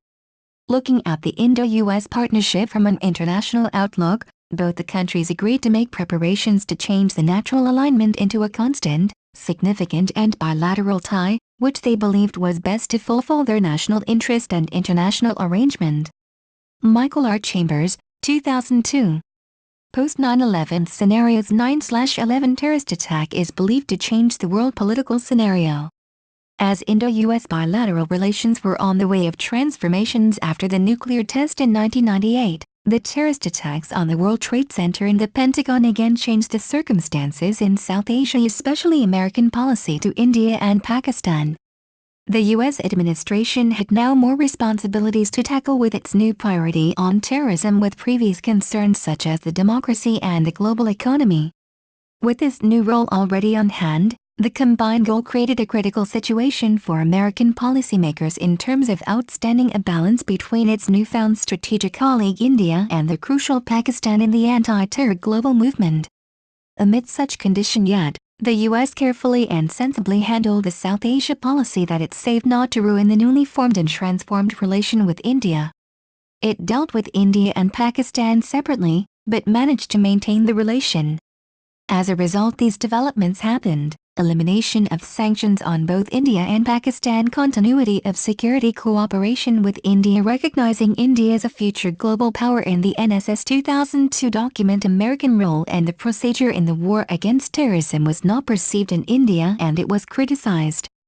However, India did not let this issue to damage the bilateral relationship between two countries. When we look at the history of relationship between two countries, the relations have never been free from aggravation at any point of time. All the time it is facing through many ups and downs. While talking about war against terrorism, it is also remarkable that Washington was not happy about the India reaction, especially refusal to send military to Iraq. Likewise, some incidents such as choosing Pakistan as a major non-NATO ally, A9AYTZ body's search of the then Indian defense minister at the U.S. airport, $1.2 billion arms deal with Pakistan have led to some anger in India as well. Still, the incidents show that both countries are determined not to allow these annoyances to block their long-term strategic and bilateral cooperation. Such kinds of changes can be seen as positive mark and an indicator of a mature depiction of bilateral diplomacy which was lacking in earlier years and relations was not friendly. Manjit Kripalani, 2006. Chapter 6 Conclusion. Key figures of the U.S.-India defense trade relationship. Data from the Heritage Foundation. Data is until 2008. The recent sale of 6 C-130J Hercules military transport aircraft worth $1 billion is the largest U.S. military sale to India by the U.S. In 2006, the U.S. Congress endorsed the transfer of the USS Trenton amphibious ship harbor to India. U.S. firms are also competing with Russian and European firms to fulfill an Indian request for 126 multi-role combat aircraft worth close to $10 billion.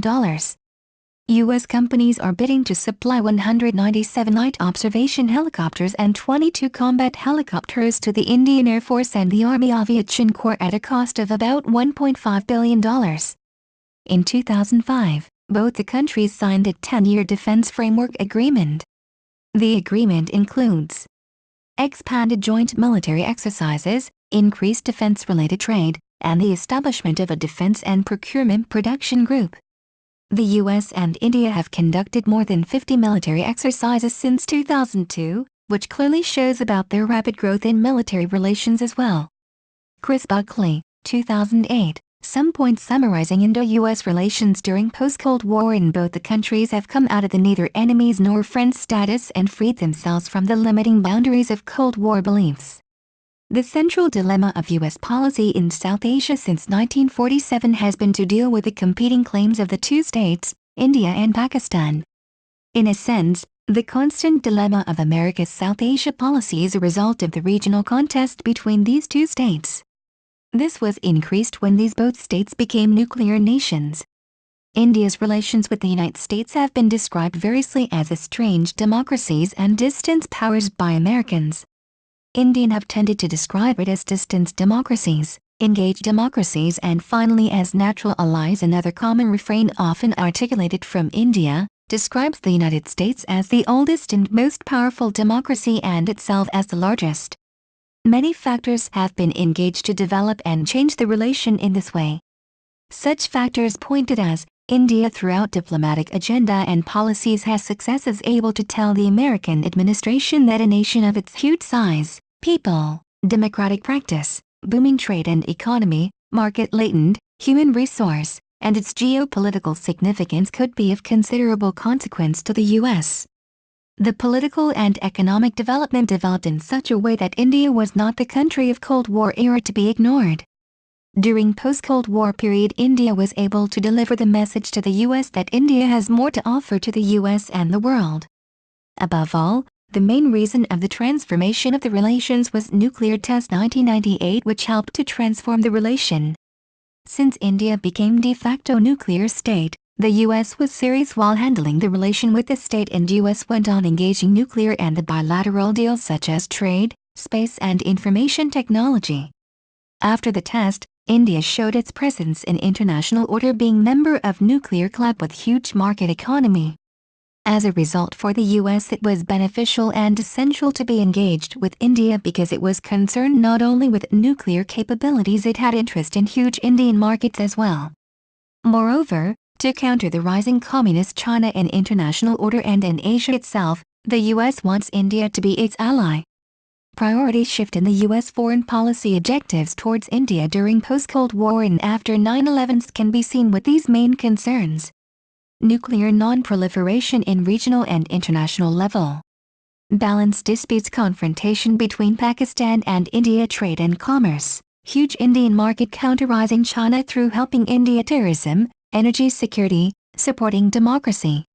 Huge Indian development in IT sector. The content of the post-Cold War Indo-US relations are indications of a productive and vigorous bilateral relationship. It is potentially focused to partnership building based on increasingly overlapping national interests. The priority shift from non-proliferation, which has shaped U.S. policy towards India, changed into overall sectors. These sectors were trade and commerce, terrorism, energy security, regional security and stability, and promoting democracy, which has helped bridge the gap between the world's largest and oldest democracies.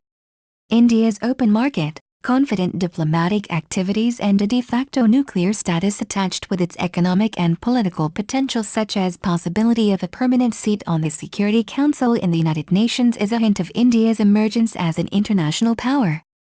Amid such developments, U.S. analysts started accepting India as a rising player in world politics. One of such example is statement by Henry Kissinger, India can make a major contribution to Asia and the world if it is co-opted into the non-proliferation regime instead of being treated with hostility as an outsider.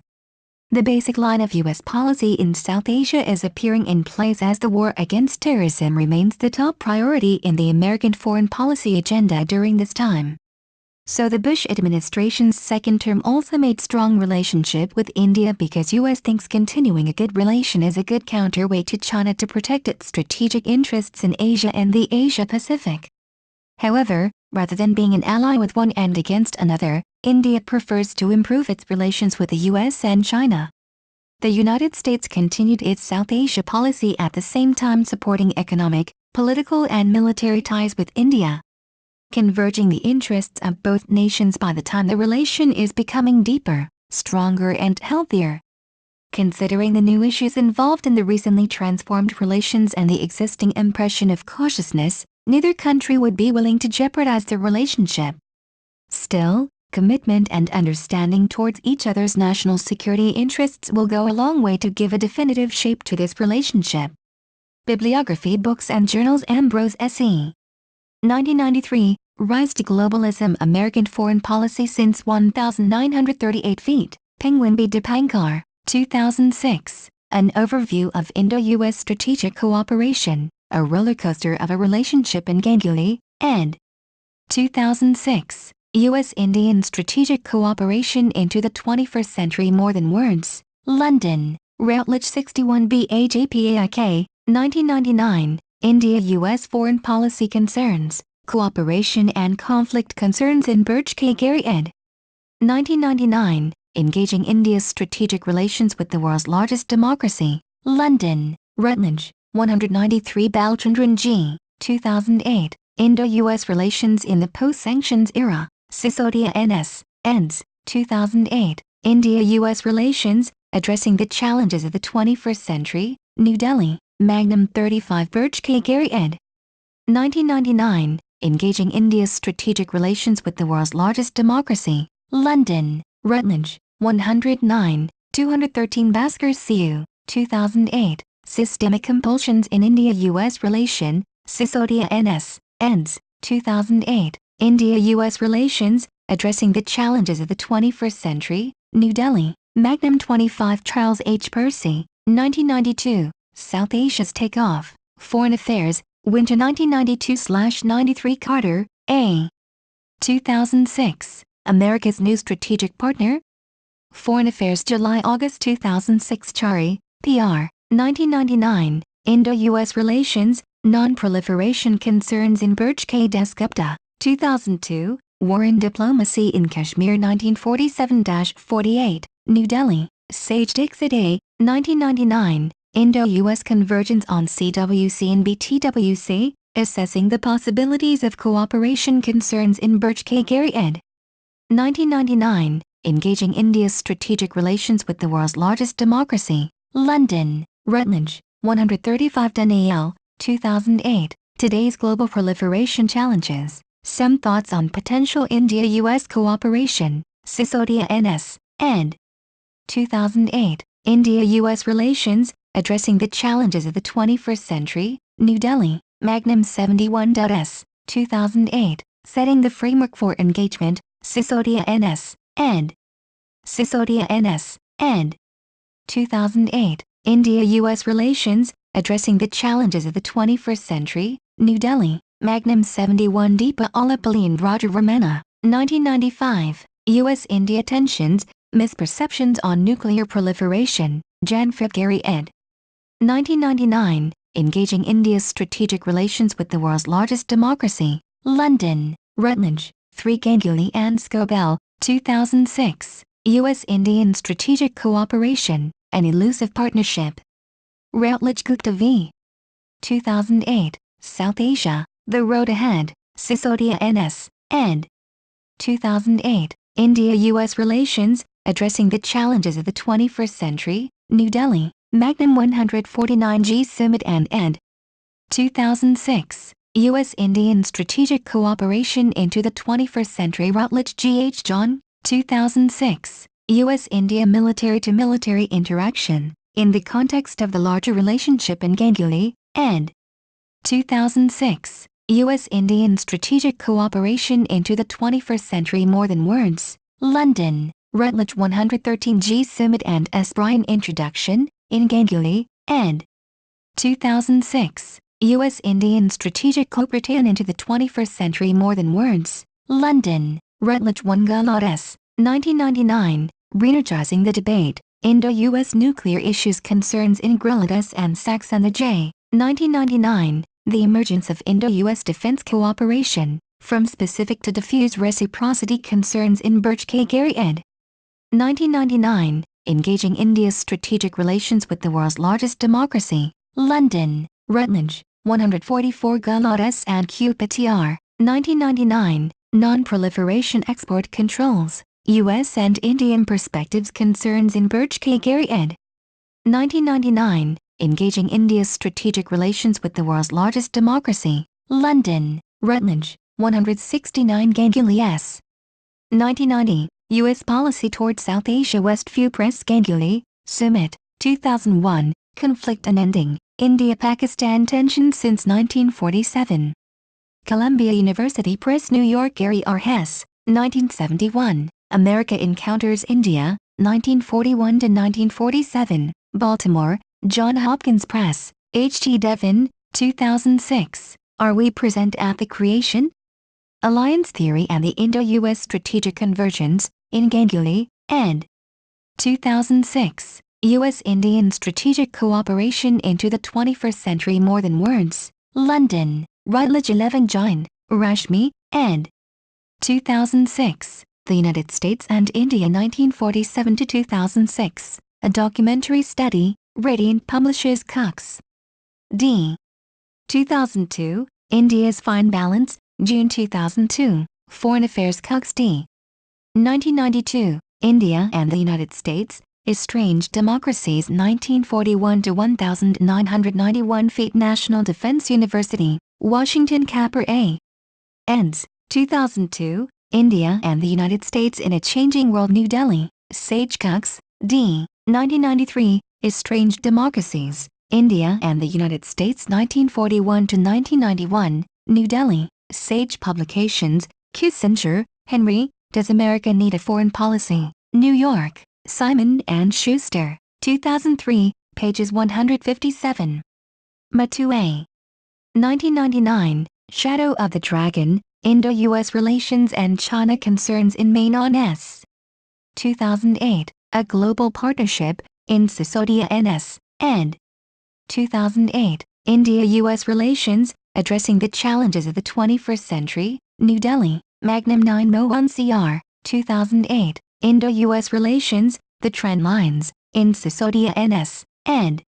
2008, India-US Relations, Addressing the Challenges of the 21st Century, New Delhi, Magnum 15 Malik VP, 2008, Defense Cooperation, A New Era in India-US Relations, Sisodia NS, ed.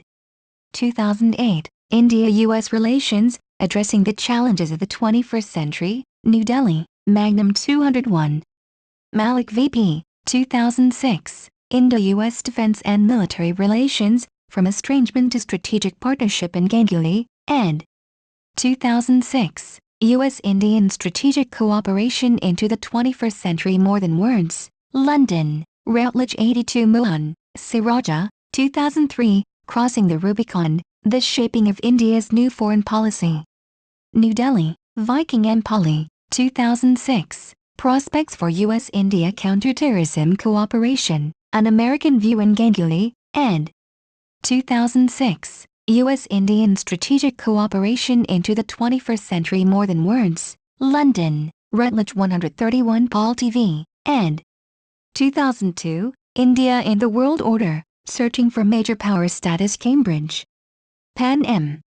2008, Indo-US Trade Relations, A Strategic Approach, Sisodia NS, ed. 2008, India-US Relations, Addressing the Challenges of the 21st Century, New Delhi, Magnum 47 Roger Mohan, 1999, Fostering Strategic Stability and Promoting Regional Cooperation Concerns in Birch K. Gary ed. 1999, Engaging India's Strategic Relations with the World's Largest Democracy, London, Routledge, 24 R. Bawakitumbi, 1996, Indo-US Counterterrorism Cooperation Past, Present and Future, in Ganguly, ed. 2006, U.S.-Indian Strategic Cooperation into the 21st Century More Than Words, London, Rutledge 154 R. Nicholas Burns, 2007, America's Strategic Opportunity with India, Foreign Affairs Nov. December 2007 R. Arthur, 2006, Incompatible Objectives and Short-Sighted Policies, U.S. Strategies to India in Ganguly, ed. 2006, U.S.-Indian Strategic Cooperation into the 21st Century More Than Words, London, Rutledge 38 R. Bawakitumbi, 2006, Indo-U.S. Counterterrorism Cooperation, Past, Present, and Future in Ganguly, ed. 2006, U.S.-Indian Strategic Cooperation into the 21st Century More Than Words, London, Rutledge 154 Rasgotra M. 2008, The Strategic Partnership, Addressing the Challenges of the 21st Century, in Sisodia N.S., ed.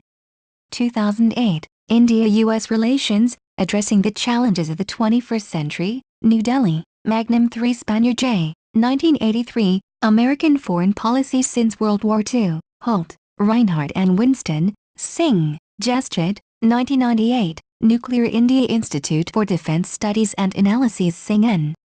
2005, India and the United States, New Delhi, Admiral Sisodia N.S., ed. 2008, India-U.S. Relations, Addressing the Challenges of the 21st Century, New Delhi, Magnum Xanthanum, 2008, A Perspective on Indo-U.S. Defense Interactions, Sisodia N.S., ed. 2008, India-U.S. Relations, Addressing the Challenges of the 21st Century, New Delhi, Magnum 161 on India-U.S. Relations, Addressing the Challenges of the 21st Century, New Delhi, Magnum 197 Srivastava, 1999, Up in the Air, Prospects for Indo-U.S. Space Cooperation Concerns in Birch K. Gary ed. 1999, Engaging India's Strategic Relations with the World's Largest Democracy, London, Rutledge, 79 Strobe Talbot, 2004, Engaging India, Diplomacy, Democracy and the Bomb, Penguin Group, Brookings Institution Press. Surjit Mansingh, 1984, India's Search for Power, New Delhi, Sage Publications, pages 71.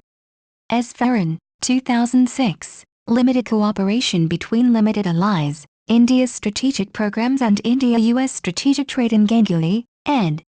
2006, U.S.-Indian Strategic Cooperation into the 21st Century More Than Words, London, Rutledge 173 Thacker M.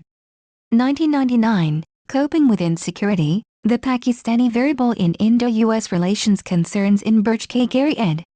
1999, Engaging India's Strategic Relations with the World's Largest Democracy, London, Rutledge, 223 Virginia I. Foreign, 1999, Indo-U.S. Relations After the 1998 Tests, Sanctions versus Incentives Concerns in Birch K. Gary ed.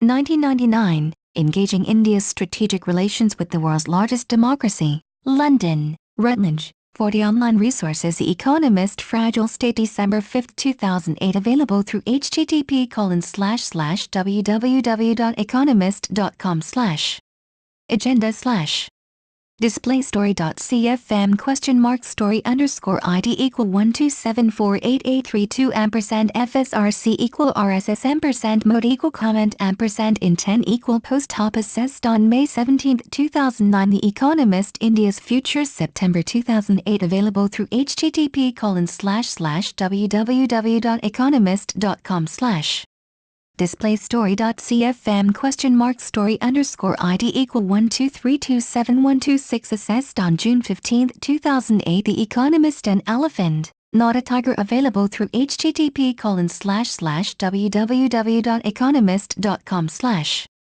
special reports/ displaystory.cfm !story_id equal 127497335 accessed on July 11, 2009. Schaefer H.B.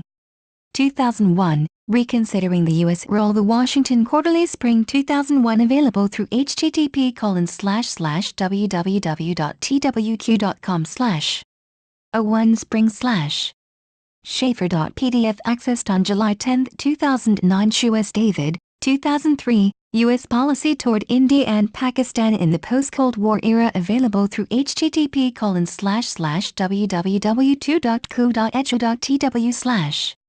/ti slash journal slash 8-3 slash A32.pdf accessed on July 11, 2009. The TLA 2006 Current Trends in India-US Relations, Hopes for a Secure Future, Strategic Insights, Volume V, Issue 4 available through http://www.ccc.nps.navy.mil/si/2006/ APR/ Natio APR06.pdf accessed on March 21, 2009. The Washington Post, 1998. Sanctions API USA available through http://www.e.com/ publications/ pb/ pb.cfm ? Research at =A3 accessed on March 27, 2009. Hindu, 2003, Return to Lahore, but carefully available through http://www.hindwanted.com/ 2003/ 06/ 09/ stories/ 2003060900541000.htm accessed on March 5, 2009. Bruce Riedel, 2002, American Diplomacy and the 1999 Kargil Summit at Blair House available through http://www.ccc.nps.navy.mil/ research/ Kargil/ Riedel.pdf accessed on March 28, 2009. Kapila S. 2002, United States Obsession with the Kashmir Issue available through http://www.southasiaanalysis.org/ papers 5/ paper 403.html accessed on March 25, 2009. The New York Times, 2000, in Clinton, India sees a bridegroom available through http://www.netimes.com/ 2000/ 03/ 18/ world/ ian-clinton-india-sees-a-bridegroom.html accessed on August 2, 2009. Indian Parliament, 2000, remarks by the U.S. President Clinton to the joint session of Indian Parliament available through http://www.indianembassy.org/ industrial/ Clinton_India/ Clinton_Parliament_March_22_2000.htm accessed on August 4, 2009. The Tribune, 2000, of PM and press briefings available through http://www.tribuneindia.com/ 2000/ 200918/ main2.htm accessed on February 2, 2009. Hindu, 2000, the Clinton visit available through http://www.hindwanted.com/ the Hindu/ 2000/ 02/ 07/ stories/ 05072523.htm accessed March 19, 2009. Sirajamohan, 2007, http://www.midpressjournals.org/ doi/ pdf/ watchdog Chambers R. Michelle, 2002, South Asia in 2020, Future Strategic Balances and Alliances available through http://www.strategicstudiesinstitute.army.mil/ file/ 00105.pdf accessed on July 17, 2009. Chris Buckley, 2008, China State Paper Lashes India U.S. Nuclear Deal Reuters India, September 1, 2008, available through http://ian.reuters.com/ article/ top news/ it in India -352604200809001 accessed on July 29, 2009. Hindu, 2003, nuclear tests help change environment available through http://www.hindwanted.com/ the Hindu/ 2003/ 05/ 14/ stories/ 2003051409611300.htm accessed on July 5, 2009. Mishra B. 2004, Post-1998 Track 2 Diplomacy between India and the USA Strategic Analysis, 28, 1, Jan-Mar 2004, available through http://www.aytz.in/ publications/ strategic-analysis/ 2004/ Jan/ Bhabani % 20 Mishra.pdf accessed on March 10, 2009 President Bush's statement, White House press briefings, January 12, 2004.